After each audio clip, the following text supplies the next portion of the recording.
I woke up this morning, man, motivated, man. I told myself that I wanted more.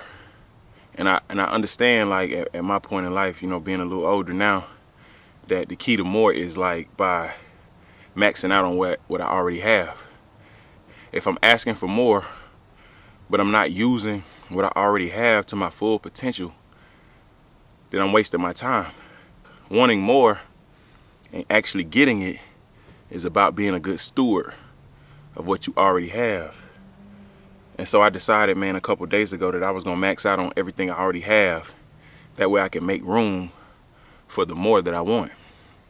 And man, I think about about the story in the Bible when God left the talents with the three men.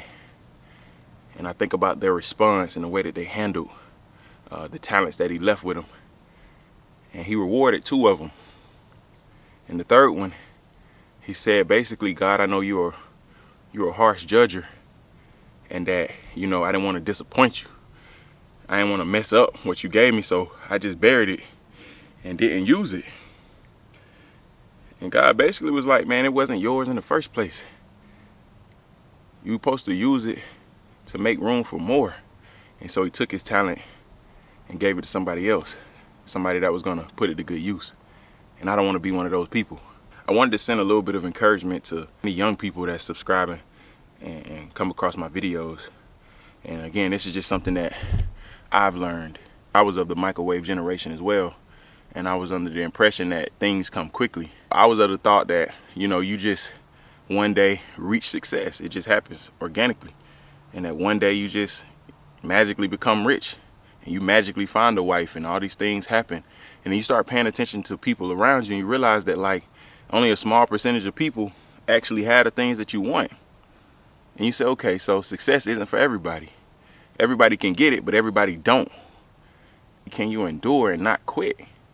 Because most people, you realize, like, they just don't want the pain that comes with success. They don't want the pain that comes with fighting through sacrifice. So it's easier just to settle. It's easier just to say, you know what, I'm gonna just stop right here.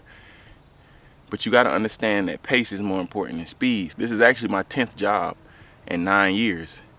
And I'm not embarrassed at all because I did it my way. And I have no regret. And I'm in the field that I'm in. And I know that this is where I'm supposed to be because I tried everything else. That was so important because now I got all of that out of my system. And I can be comfortably in the place that I'm in right now without hesitation or without doubt or without regret.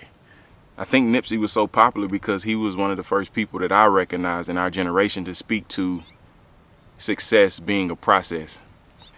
Everybody talks about trusting the process until it's time to trust the process. Truth is, we all want it with little work as possible. If you get wealth, or if you get success, or you get love without the work that it requires and the work that it takes, you don't know how to fully appreciate it. Through your journey and through your marathon, over that time that it takes to attain whatever you're pursuing, you learn what it takes to keep it. And once you get it, you feel like you deserve it, but you cherish it because you worked for it. You've endured for it. You sacrificed for it. Man, you don't have to have it figured out right now. Try everything your heart desires that is good and that is positive and that is constructive. And the things that's intended for you, they find you. Don't make it about what you see on social media and putting pressure on yourself to have it figured out right away. All you're going to do is stress yourself out, become bitter, because you're going to feel like you don't have the things that you're supposed to have. You can't trick God. You can't trick whatever you believe in. You can't trick it. If you're not supposed to have it, you're not going to get it. If you want something, if you truly want something, then you shouldn't mind working for it. And more importantly, you shouldn't mind waiting for it. So just pace yourself. It's not about speed. It's about your pace. Keep it steady. If you can keep it in the road, you'll get there. Yeah, Sirski.